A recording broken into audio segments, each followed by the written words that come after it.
हमारे प्रभु, हमारे श्री हरि, हमारे पालनहार, हमारे भगवान अपने भक्तों को अपने कितने करीब रखते हैं, अपने भक्तों को कितना मान बढ़ाते हैं, ये हम भक्तों को समझना चाहिए। एक भक्त ही हैं जिन्हें प्रभु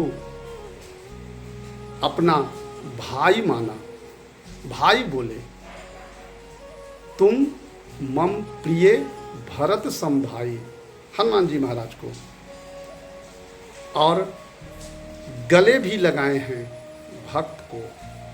दूसरी तरफ हमारे श्री हरि अपना मित्र बनाए हैं भक्त को। श्री कृष्ण अर्जुन को अपना मित्र बनाए हैं। अपने भक्त के पास हमारे प्रभु चल कर गए हैं। उसकी भक्ति को देखकर केवट के पास चल के गए हैं। केवट नहीं गया था प्रभु के पास, केवट के पास प्रभु चल के गए थे। और तो और अपने भक्त के प्रेम में वशीभूत होकर अपने भक्त का जूठा भी खाए हैं, सबरी माता का बैर। हमारे प्रभु अपने भक्त के ऊपर इतनी कृपा करते हैं, इतनी दया करते हैं, बस निष्ठा होनी चाहिए, विश्वास होना चाहिए, समर्पण होना चाहिए और प्रभु में ही अपनी पूरी आस्था होनी चाहिए।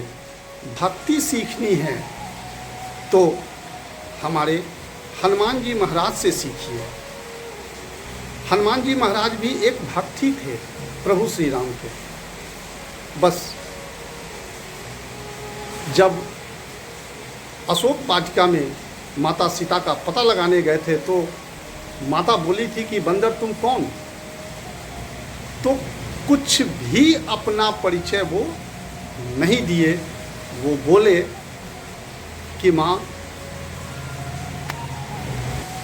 मैं प्रभु श्री राम का दूत हूँ, राम दूत मैं मातु जानकी, और शपथ भी अपने स्वामी का ही लेते हैं, सत्य शपथ करुणा निदान की, शपथ भी स्वामी का ही लेते हैं।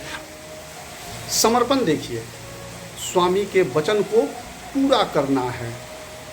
आज भक्त शिरोमणि के नाम से जाने जाते हैं और अर्जुन भी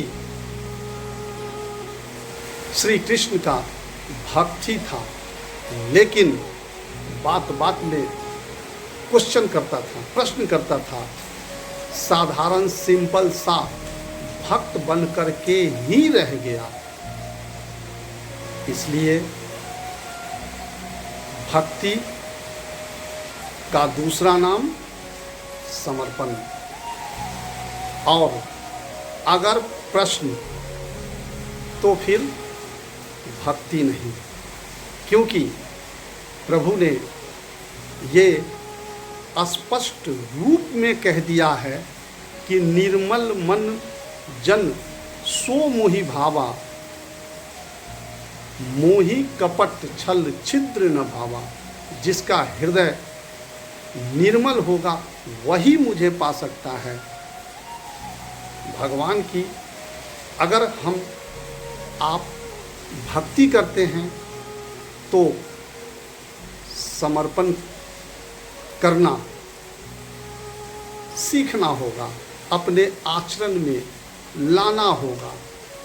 भगवान से हम लोग जब भी भगवान के पास जाते हैं तो कुछ मांगने के लिए ही जाते हैं, भगवान का बनने नहीं जाते हैं। तो हमें इस चीज़ का स्मरण होना चाहिए कि अगर भक्ति करनी है तो हृदय से, नहीं तो भगवान आके थोड़ी कहते हैं कि मेरी भक्ति करो।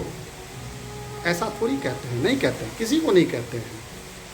पहले हृदय को निर्मल करना होगा और प्रभु पे अपने आप को समर्पित करना होगा।